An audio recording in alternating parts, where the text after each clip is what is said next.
Salam əziz müəllimlər. Bugün biz sizinlə psixologiyanın predmeti mövzusunu keçəcəyik.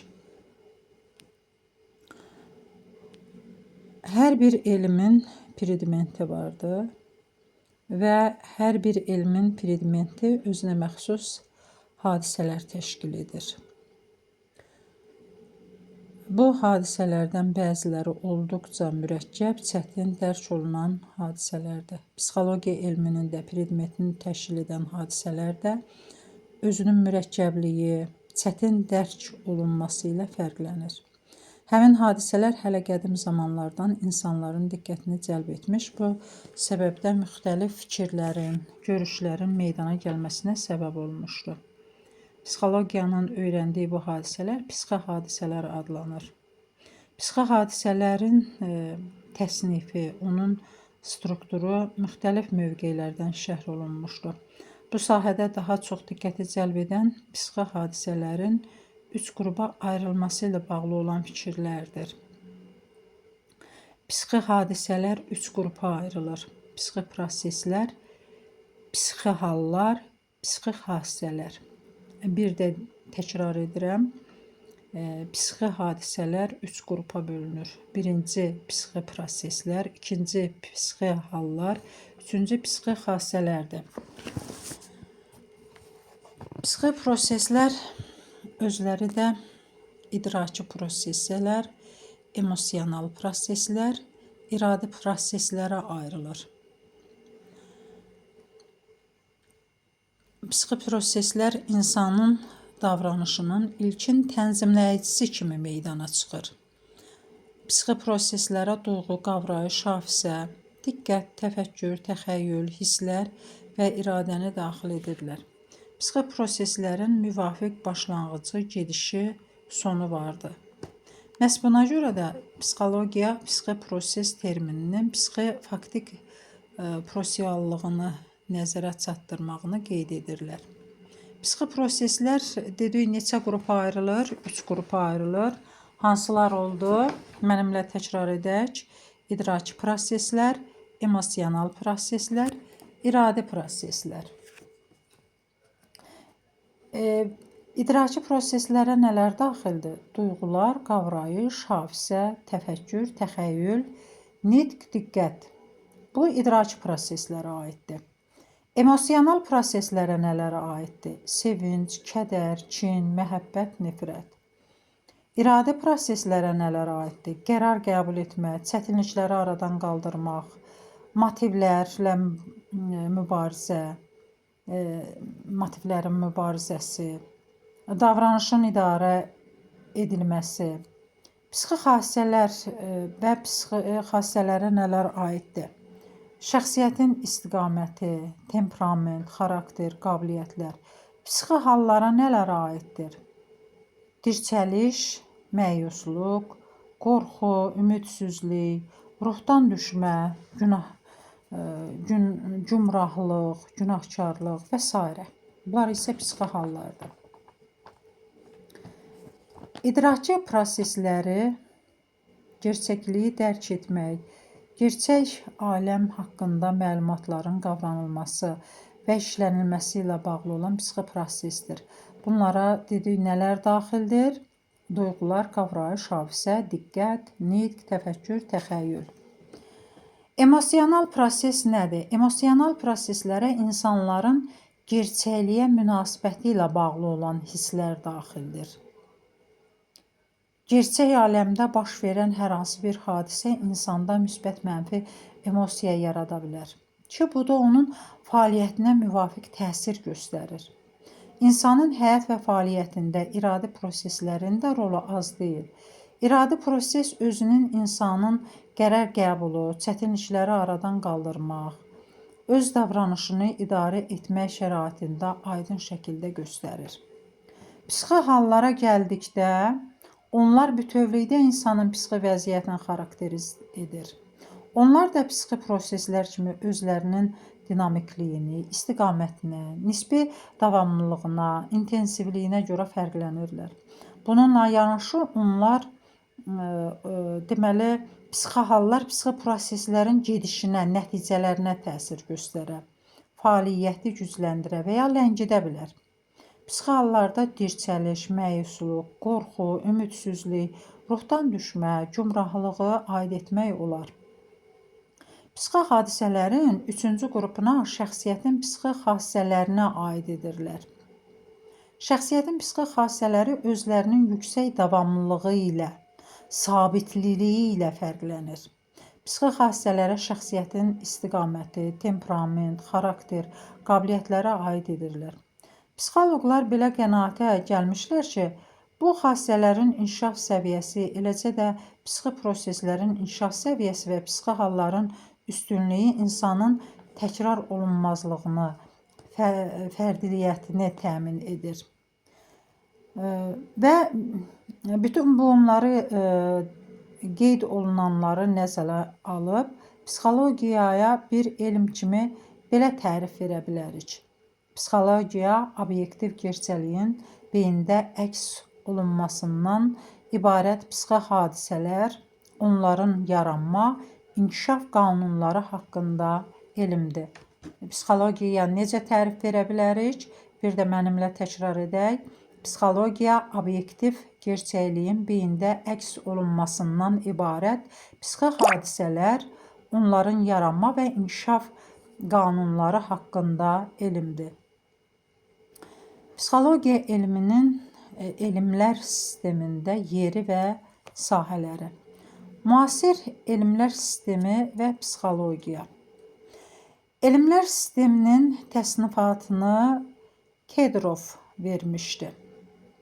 Kedrov bu sistemdə psixologiyanın rolunu xüsusi diqqət yetirərək xüsusilə qeyd edir.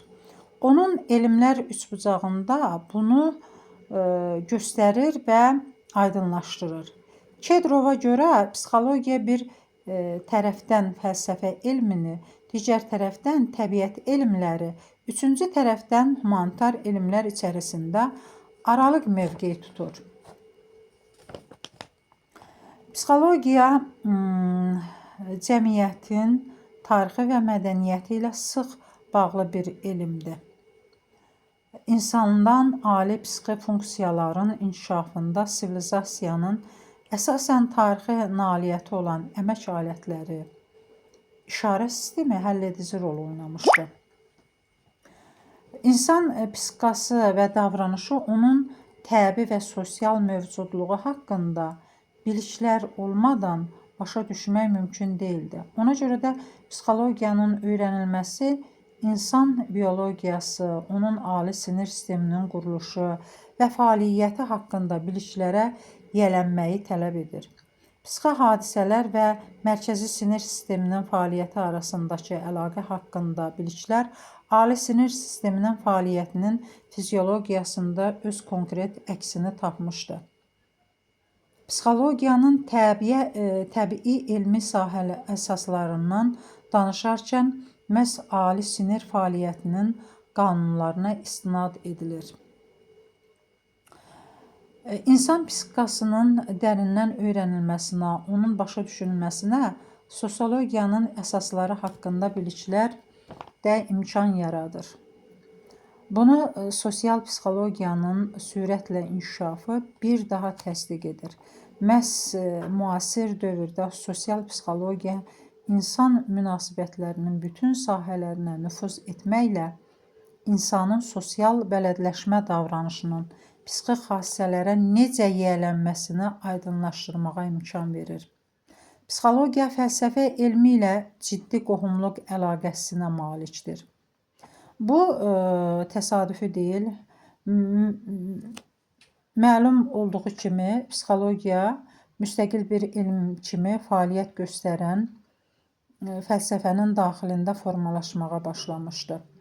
Şübhəsiz şəxsiyyətin psixologiya ölçülərini insan, onun spesifik həyat şəraiti, gerçəkliyi dərk etməsi, fəaliyyəti haqqında fəlsəfi biliklərinə istinad etmədən müəyyənləşdirmək və öyrənmək mümkün olmazdı. Şuur, təfəkkür, digər psixi hadisələr insanlara anadan gəlmə, hazır şəkildə verilmir. Bunlar ontogenezdə, fərdi inkişaf prosesində, insanın təlim və tərbiyəsi prosesində əldə edilir. Bundan isə psixologiyanın pedaqogika elmi ilə əlaqəyə malik olduğunu özünü göstərir. Psixologiya və pedaqogika elmləri arasında başlıca əlaqə həmin elmlərin predmetlərinin yaxınlığı ilə bağlıdır. Əvvəla həmin elmlər obyektiv inkişaf etməkdə olan insandır. Yəni bu elmlərin obyekti insandır. İstər pedaqogika, istər psixologiya elminin olsun. Yəni uşaq və yaşlı götürürük. 5 yaşa kimi olan bildiyimiz kimi uşaqlar biz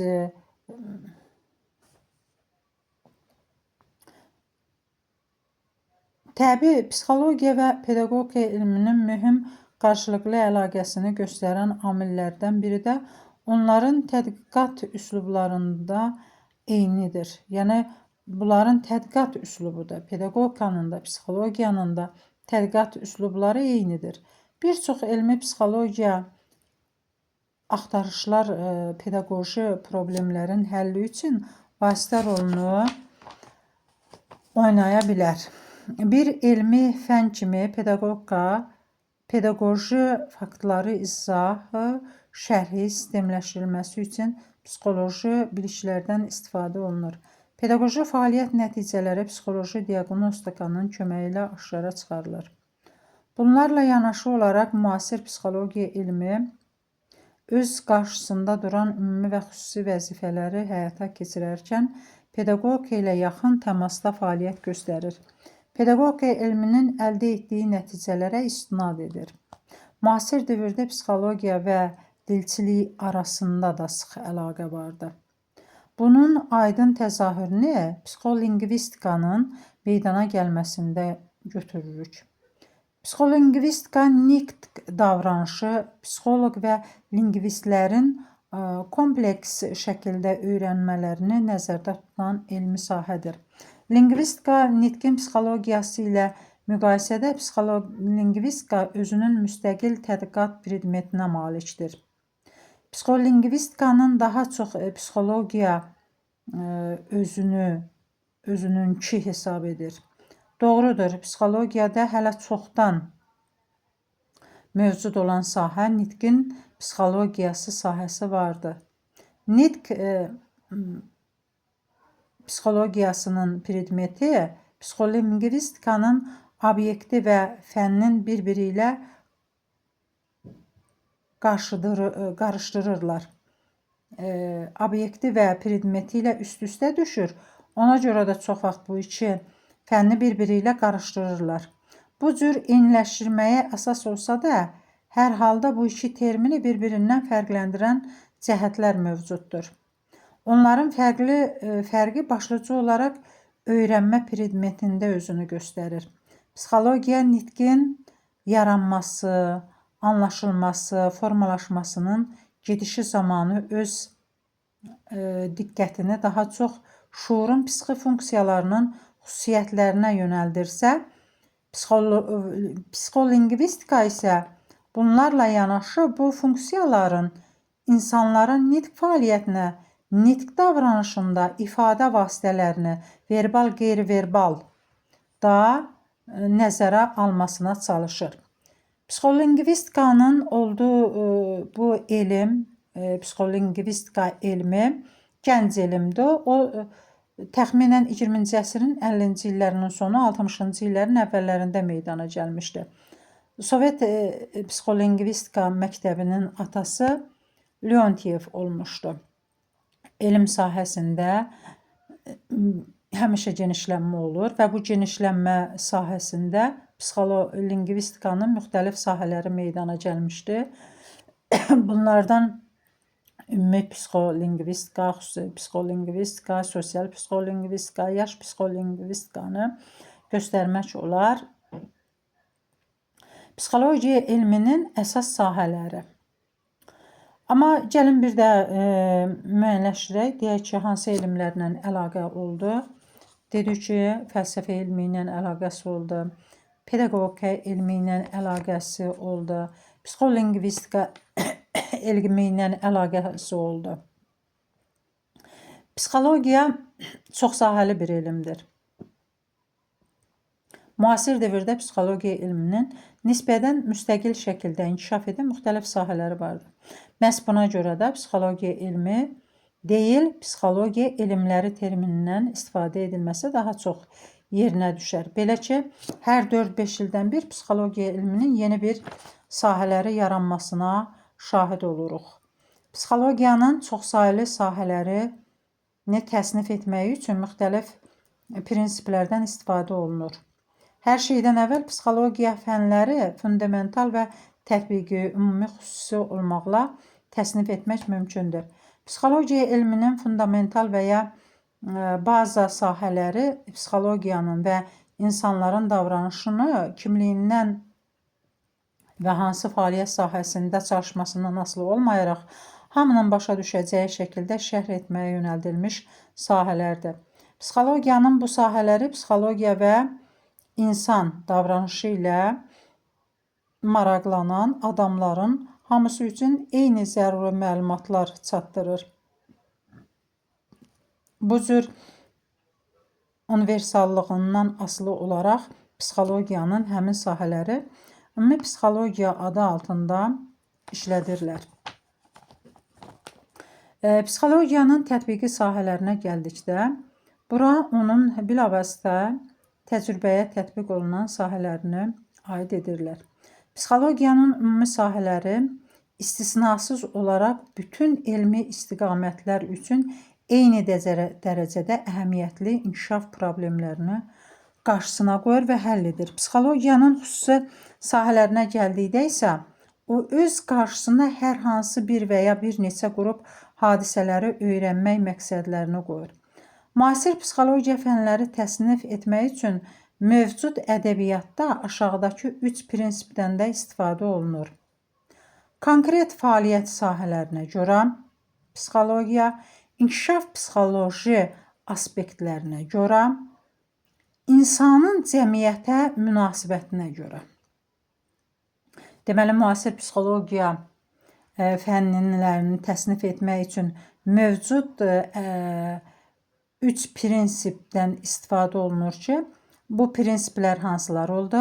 Konkret fəaliyyət sahələrinə görə, inkişafın psixoloji aspektlərinə görə, insanın cəmiyyətə münasibətinə görə.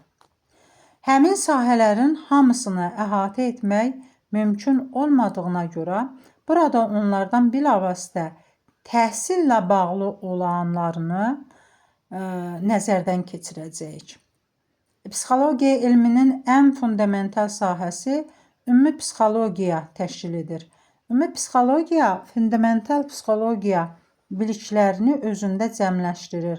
Ümumi psixologiyanın maraqlandığı, həll etməli olduğu qlobal məsələlər, cavab verməli olduğu suallar aşağıdakılardan ibarətdir.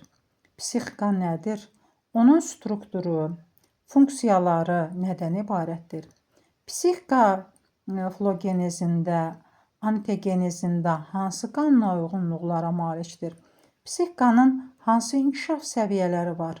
Onlara hansı kriteriyalara əsasən müəyyənləşdirmək olar? Psixika və beyin arasında hansı əlaqə var? Psixika inkişafda anadan gəlmə və həyatda qazanılan bioloji və sosial amillərin rolu nədən ibarətdir? Psixikanın normal və anormal inkişafını fərqləndirən kriteriyalar hansılardır? Bütövlükdə psixikaya aid problemləri öyrənməklə yanaşı, ümumi psixologiya psixi proseslər, psixi hallar, psixi xassələrlə bağlı konkret məsələlərin öyrənilməsi ilə də məşğul olur. Psixologiyanı maraqlandıran əsas obyektiv inkişaf olduğuna görə, ümumi psixologiya birinci növbədə onun səviyyəsi, fəaliyyəti, ünsiyyəti, idrac prosesləri ilə münasibətlər sistemi və maddi fəaliyyəti, iradi tənzimi ilə bağlı məsələlərin araşdırılmasına diqqət yetirir. Onlar həm deyirik ki, eksperimental planda öyrənilir və deyirik ki, deyilənlərdən aydın olur ki, ümumi psixologiya psixi hadisələr haqqında hamı üçün eyni dərəcədə maraq doğuran, ümumiləşmiş bilikləri özündə əks etdirir. Həmin biliklərlə tanış olmaqla hər bir insan psixologiyanın ümumi sirlərinə yiyələnə bilər. Psixologiyanın təhsil, təlim, tərbiyə ilə sıx bağlı olan xüsusi sahələrindən bəzilərinə nəzər yetirək. Psixologiyanın konkret fəaliyyəti ilə bağlı olan, yüksək praktik əhəmiyyət daşıyan mühüm xüsusi sahələrindən biri pedaqoji psixologiyadır. Pedaqoji psixologiya təlimi, tərbiyə və pedaqoji fəaliyyətin psixoloji problemlərini araşdırır.